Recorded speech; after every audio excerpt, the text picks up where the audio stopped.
Okay, so when we last left, we were working on here. We focused on trying to get the data from the flight table database table into into the form here and display it here in this thing called a data grid view. And so we use the data grid view to just simply show us what's going on here. We were able to enter airline, flight number, destination, airplane type, and then just hit add new. So we were able to add a new airline in. And we configured this drop down such that it would be used based on the flight number to do an update or delete. Just simply choose the flight number, hit delete, and it'll go away. Or choose the flight number, enter some new information here, and it'll update according to whatever information is here. That's the goal for today here. So we did hit one bit of a snag. When we added something new, we didn't really get an update or some sort of response to say that, hey, this thing was added successfully, and we didn't get a chance to refresh the data that we had here.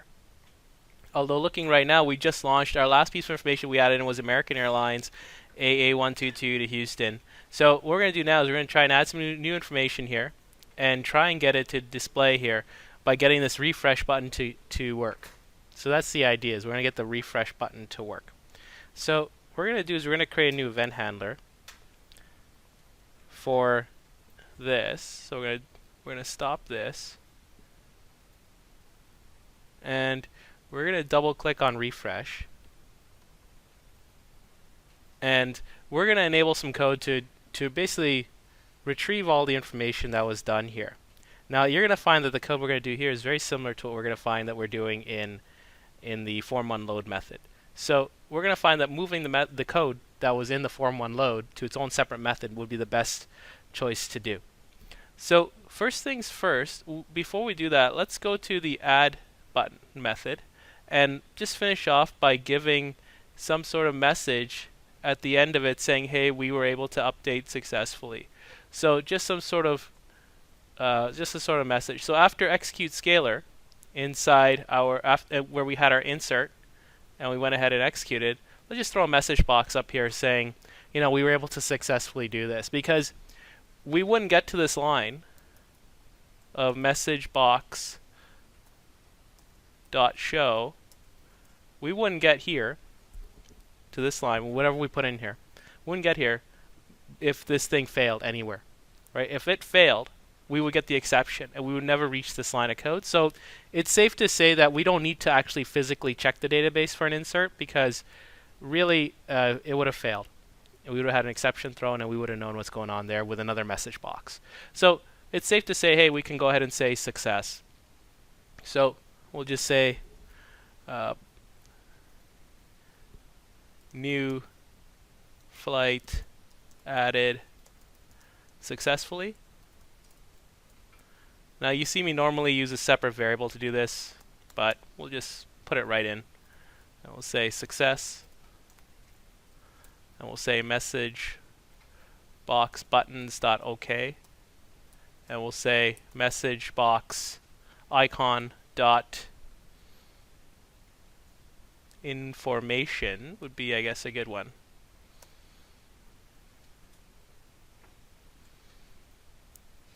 Right? So that's a good one to add. Now we'll test this out in a moment when we add in a new row. So we're going to leave this for a moment, and we'll go ahead and we will basically do the work we need to do to actually display or to refresh the form. Now we could set it up so that at the end, actually at this line of code, we automatically refresh. But I wanted to do a separate refresh button in this exercise. So we could simply just refresh the data grid view, that'd be fine. But I wanted to actually do that extra work here, just for extra practice, because you guys are going to need that practice to really get used to entering in this information over and over again. So it's good practice to do it again. Okay, so we have this. I'm going to go full screen on this file, because we're going to be editing a fair bit here. So let's go back to the form1 load method before we continue on with that refresh. All this code here is going to be executed in the refresh button. Exact same thing. Everything here is going to be executed, because it's just basically retrieving the data. So why don't we move all of this into its own method? So here's what I do. Right up here at top of form1 load, I'm going to make some space, do a closing curly, do a private void refresh data.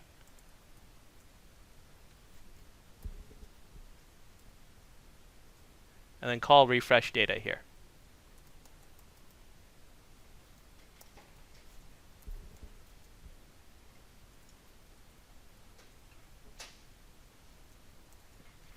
So we'll test this out in a moment. But the only other thing we have to do now is put refresh data in the refresh event handler. And we can run this and test it by inserting a new row and actually going ahead and trying to do this. So we'll put refresh data here. And then we'll jump down to that event handler. And we'll say refresh data.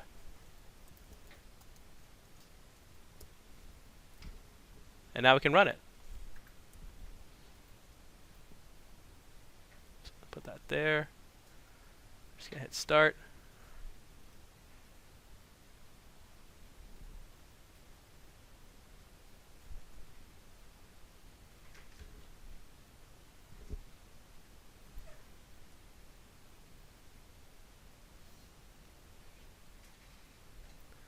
And now let's insert a new airline. So we'll say Continental.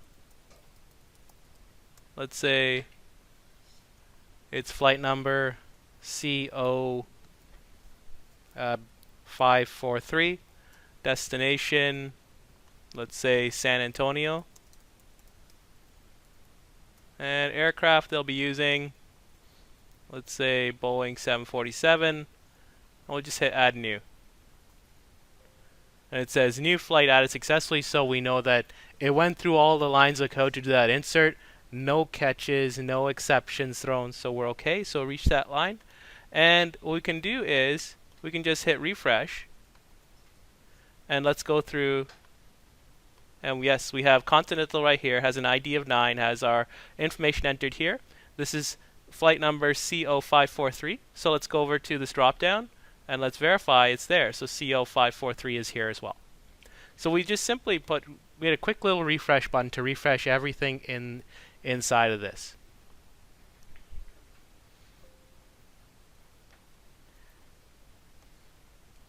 All right, so the next step would be to let's visit update and delete. Okay?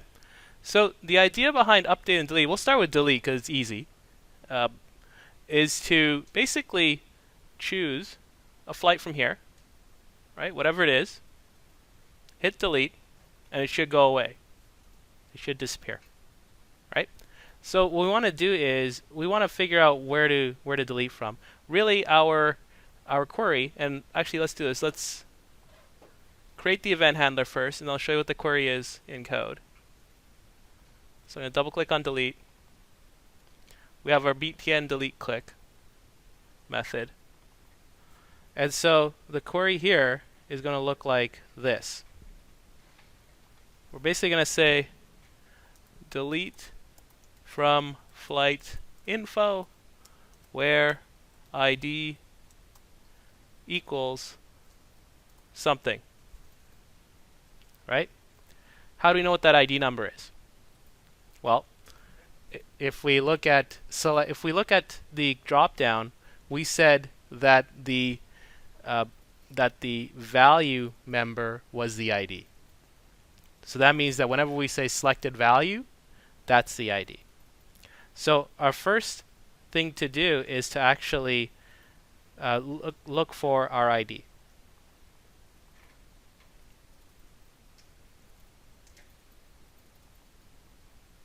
So we're going to say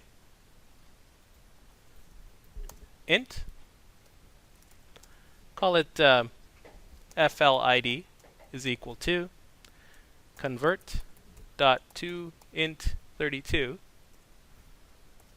combo box 1, or rather CMB select dot selected value. Remember I said there was selected index. Selected index was just the number 0, 10, minus 1, what was there. There's selected text, which tells me the text, and then there's selected value, which is the value member. So we can have something that the user sees from the combo box, and then be something internal to us, the programmer, that can be retrieved and work with.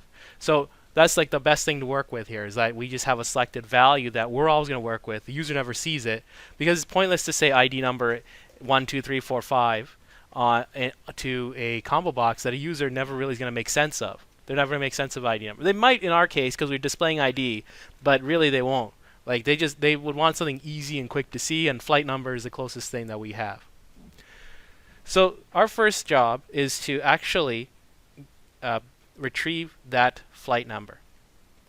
Now, in the previous exercise, what we did was we simplified a few things by moving the SQL connection object to be a class object, and we created our connection string to be a string variable, right? So right at the top here.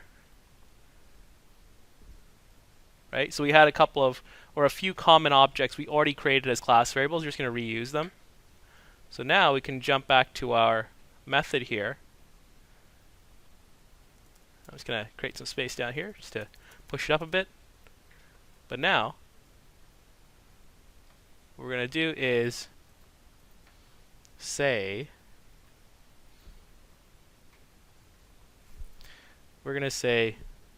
con dot connection string is equal to con string, or double check the name there. Called it con string, yeah.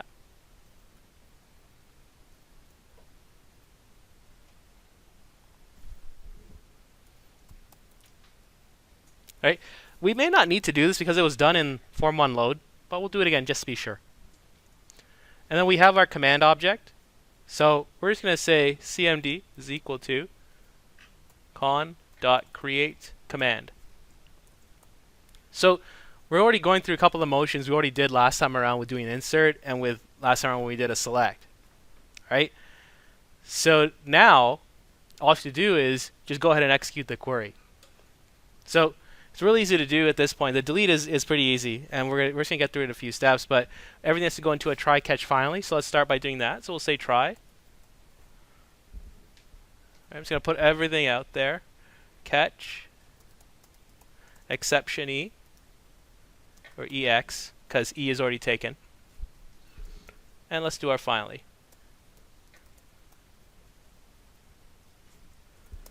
Alright, so try catch finally. Alright, so let's start by creating our query string. So we're going to say string query is equal to basically what we wrote just above. So delete from flight info where ID equals, and we're just going to say plus FLID. So we have our query now. We know which flight ID we want to delete, so we can go ahead and delete it. Now, let's save this query into the command object. So we're going to say cmd dot command text is equal to query, and we're going to open our connection. So con dot open, and then just execute the command. So cmd dot execute. Now the question is, which one do we use? Well, we don't care about a response, because if the only reason we care about a response was when we did a select, right? We don't care about what we're getting back here. We just want to know that's going to be done. So we can just say execute scalar again. All right, and at this point it should have deleted a row.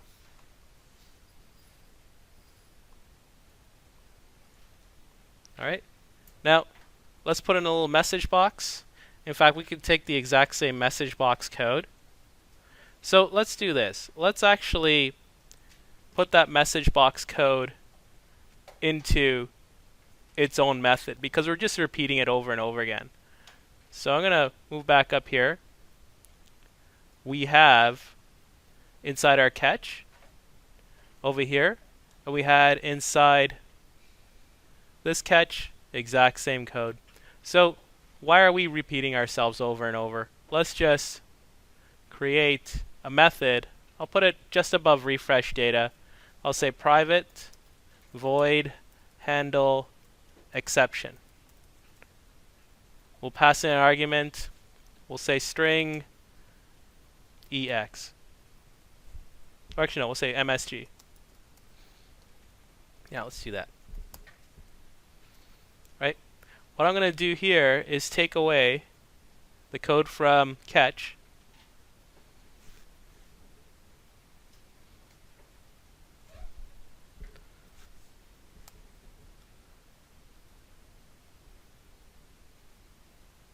I might have taken away too much.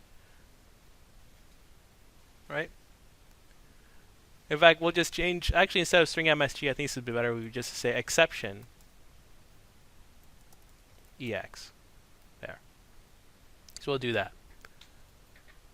So everything will just happen in this method. Now we go back down to the catch. We'll just call that method. Right? So now we're just saying handle exception ex. And now we can go down to the add method, take out that code for the catch, do the exact same thing. So handle exception, passing in ex. And now we're going to go down to our new method, delete, and do the same thing. Handle exception ex. So our exceptions are handled. Now all we have to do is clean up. So inside finally, we'll say cmd.dispose and con.close.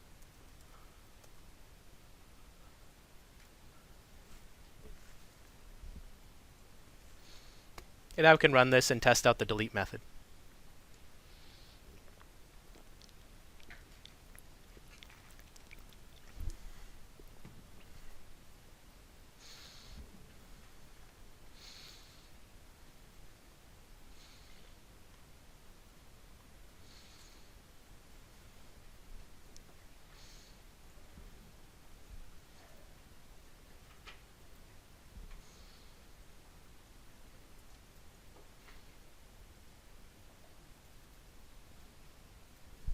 Okay, so let's pick an airline or a flight. Let's start with the last one, this Continental Airline ones we just selected. I'm going to delete. And so we didn't put a message box to say deleted successfully. So we're assuming. So let's hit refresh and verify whether it actually worked. And yeah, it did because it's gone.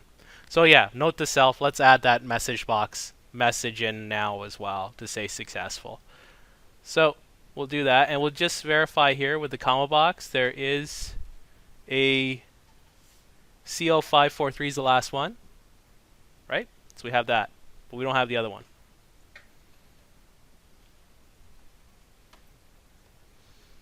All right, so that kind of begs the question, well, why do I have to hit refresh every time? I'm wondering if you guys are wondering that question.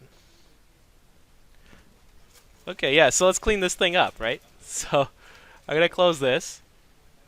And why don't we just call refresh data automatically is the best question here. All right. Well, let's do that. So first, inside delete, let's clean up what we missed out on. We didn't put in a message box here. So we'll put in a message box to say success. So we'll say message box.show. And we'll say flight deleted. And then we'll say success. And then we'll say message box buttons.ok. And we'll say message box icon.information. We'll give that feedback back to the user, right? And then we'll say refresh data.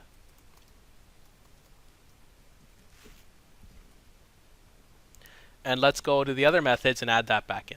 So let's look at add. So here's the add method. after the message box, let's say refresh data.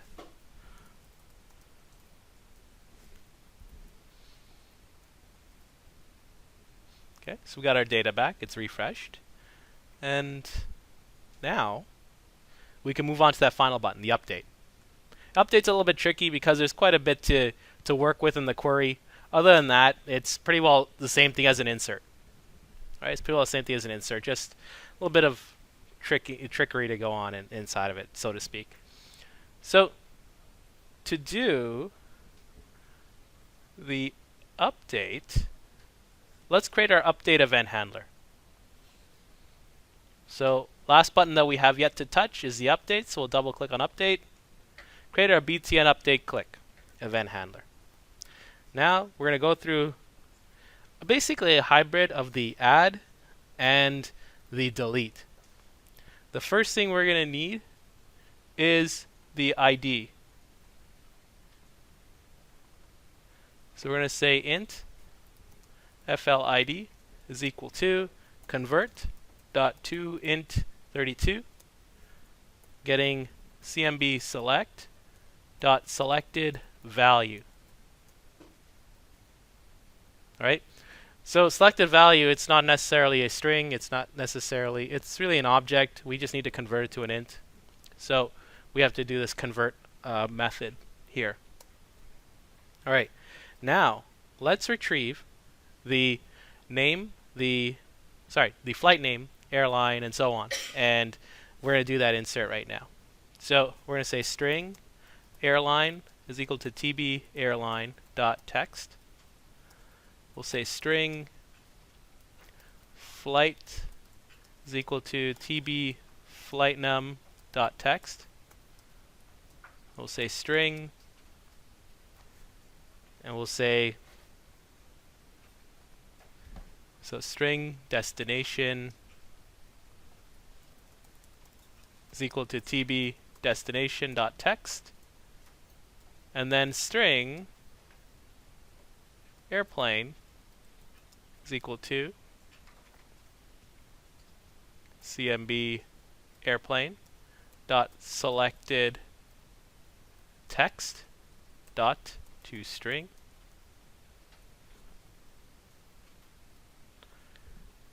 So correction, selected item, not selected text. Dot toString. That'll give us our airplane. So we have all of our items here. We could do a little quick check of the different items. So we could put in a little if statement saying if airline equals blank, or we'll say flight equals blank, or and we'll say destination equals blank. Now, the airplane gives us grief. We're going to come back to that later and fix that bug another time. So for now, we'll just have a message box saying, no text box can be empty. So we'll say string msg is equal to no text box can be empty. And we'll say string caption is equal to error. And then we'll say message box.show.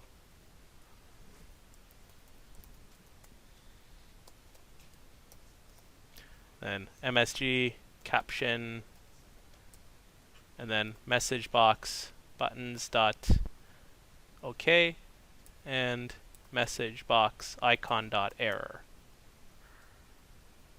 I'll put that on a new line. So you guys see we're repeating a lot of things over and over, like message boxes. We could probably simplify things down, right? Once we finish this class, you guys should go back and make some more methods like we were doing along the way here. Right, but we have our if. Now we can go ahead and do the else, meaning that we can successfully get in and actually do something here. So I would like to do a hybrid of, or would like to do a common method between the add and the update, because they're just too similar, but the query, well, I guess the query could be changed accordingly to to do that, maybe we can do a common method maybe at another time. But for now, we'll just write it out again. So we'll say string query is equal to update flight info. And well, before we continue on, let's actually look what the query is going to look like. We're going to say here, update flight info. And we're going to say set. We're going to say, now we need to know the column names to be specific. This is where things get tricky. And this is where we want to have the SQL Management Studio open for us. So just having SQL Management Studio onto the side here, I can just pull it up. I can say I have my columns airline, flight, num, destination, airplane type. It's good to have these ready to go only because of the spelling. We don't want to misspell a column and throw an exception and wonder, what's going on. So just save us a headache in doing that. So I have this here with me just to work with.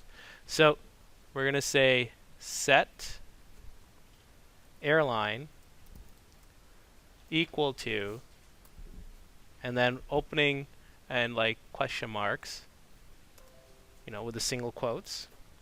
And we want to be able to do the same with the other ones, with the other columns.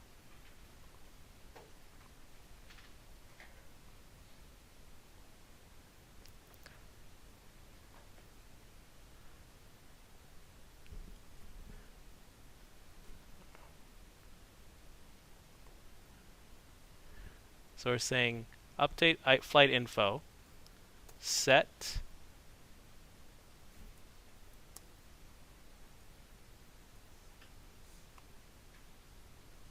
airline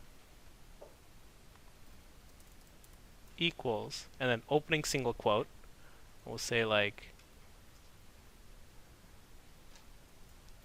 plus airline, right? I'll go into a new line here and say plus, and so we have set airline equal to that, and then comma.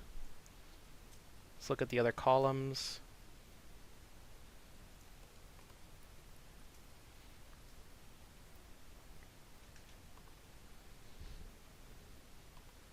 So we'll say comma, and then flight num equals, opening, we'll say question marks, and then I'll do a new line here, comma, and then we have here destination equals, and then question marks, and then comma, and we have airplane type equals, and question marks, right? And so then we'll say where ID equals, and then question marks. So that's what we want to do. We want to have this here. The tricky part is making sure we have our single quotes surrounding our text, our commas in the right place. It's going to be a bit of a tricky one to put together here, but we'll give it a shot. All right, so we said here, update flight info, set airline equal to airline, right? So we're doing a plus airline. Then we're going to say plus, and I'll do the new line here, opening double quote. We're going to close off the single quote for that, say comma to start the new column, open a new single quote. Say before opening a new single quote, we're going to say flight num equals, then open the single quote, right? And then leave that double quote, say plus, and then flight num, or just flight, yep. And then plus, open up our double quote, close the single quote here, and say comma, and then say destination equals, and open a single quote there, close off this double quote. I'm going to go on a new line here and say plus, and then destination, and then plus, opening double quote, close that single quote. See how pretty painful it is so far, right? And then we're going to say airplane type equals, open that single quote, close this double quote, say plus, and then airplane, and then plus. Now we can finish this off here.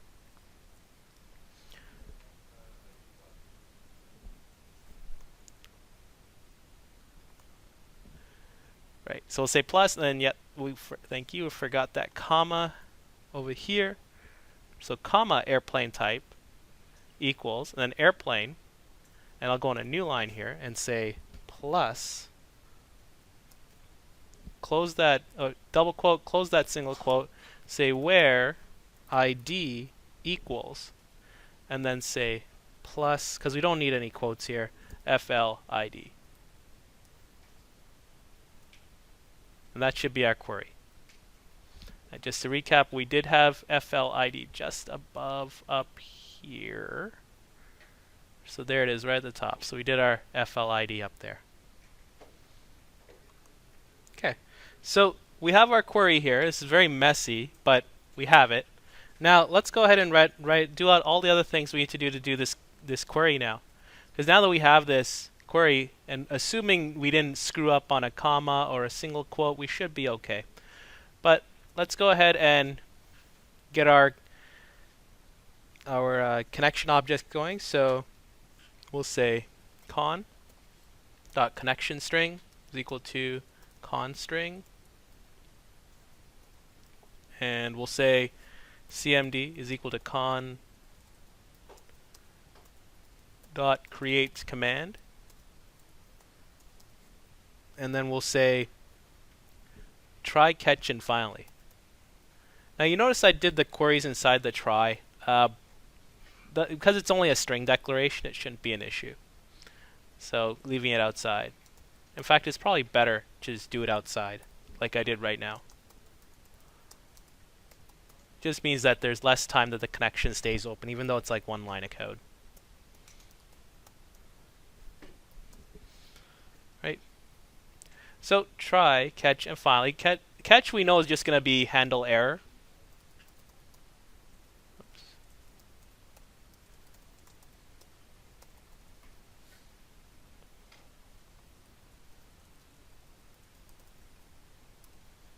Sorry, handle exception. We're just passing in EX. Right? So we know that's done. Finally, we know is just dispose. So cmd.dispose. And con.close. Right? So we know it's that. Now let's write the code inside the try. So we're going to say cmd.commandText is equal to query, right? And we'll do an open, so we'll say con.open, and then cmd.execute scalar.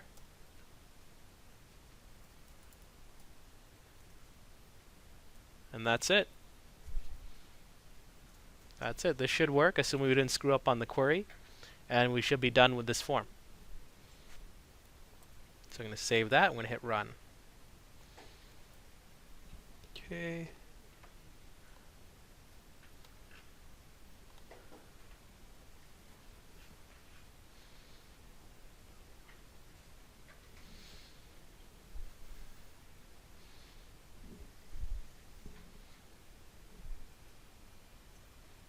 Alright, so here's our fully completed form now.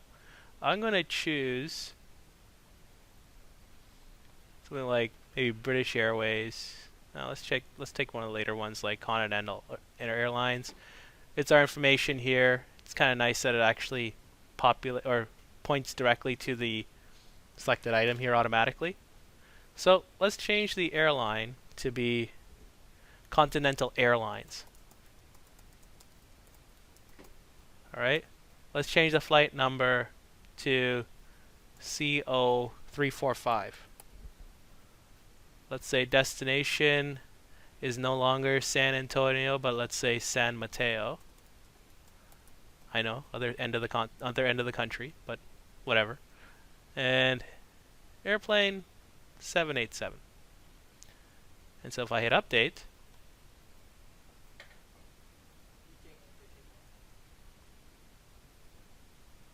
let's hit refresh. And it did update. We forgot one thing. We forgot to add the refresh data method call to the update there. You can tell I held my breath for a second there thinking, why isn't it working? But yes, everything works here. We can delete it. We know we can do delete. We know we can do an add. We can pretty well do anything we want with this app now. We've basically completed the insert, update, and delete.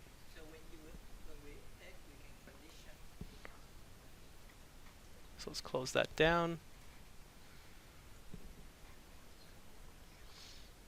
Okay, so there is one bug that we haven't addressed, and let's address it and let's cure it right now. So if I run this again, and let's say I hit add new, it's going to throw an exception for blank entry. Here we go. It threw an exception, null reference exception unhandled, right? Because CMB airplane has nothing selected. Well, we don't have to put them in a try catch. We could put in a try catch, let it handle the exception there. But even better than, well, that'd be a good choice. Another one would be just to force that to be a particular choice. So what I mean by that is if I stop this and I go to form, let's pick on form load. So we'll go to the load method, right? Just before refresh data is called, let's just say CMB airline or airplane. That's it. Dot selected index. If we set it equal to 0, right? And let's try again. Let's see what it loads. Let's see what it loads. So now it comes up as Airbus 320 automatically. There is no option for blank. Now if I hit add new, no text box can be empty. So there we go. We've fixed that issue. It's a lot easier. We could have just thrown it to a try catch, sir, but we might have had some cryptic issue come up like null pointer exception, which a typical user would look at and say, what in the world are you talking about? Right? Oh, your app is broken. That's what it would say. So this is a safer approach because we want to minimize the crypticness of our code to our user. So with that said, we can actually go back to update and put back in that check. So I'm going to go back to update.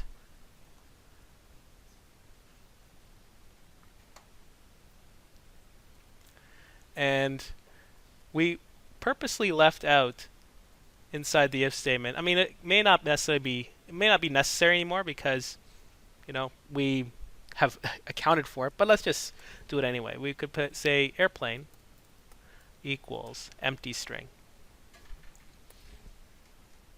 and with an or in front of it. Right? And now it's complete. I could run this, hit update, and I should get the same message box saying no text box can be empty.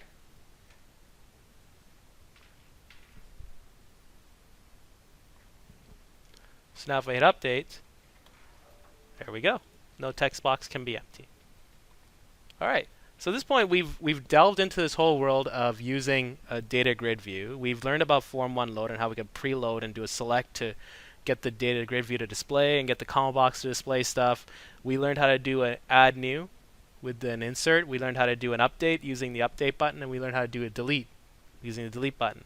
Next step would be to look at that user table and try and get that to work and get the user information to work as well.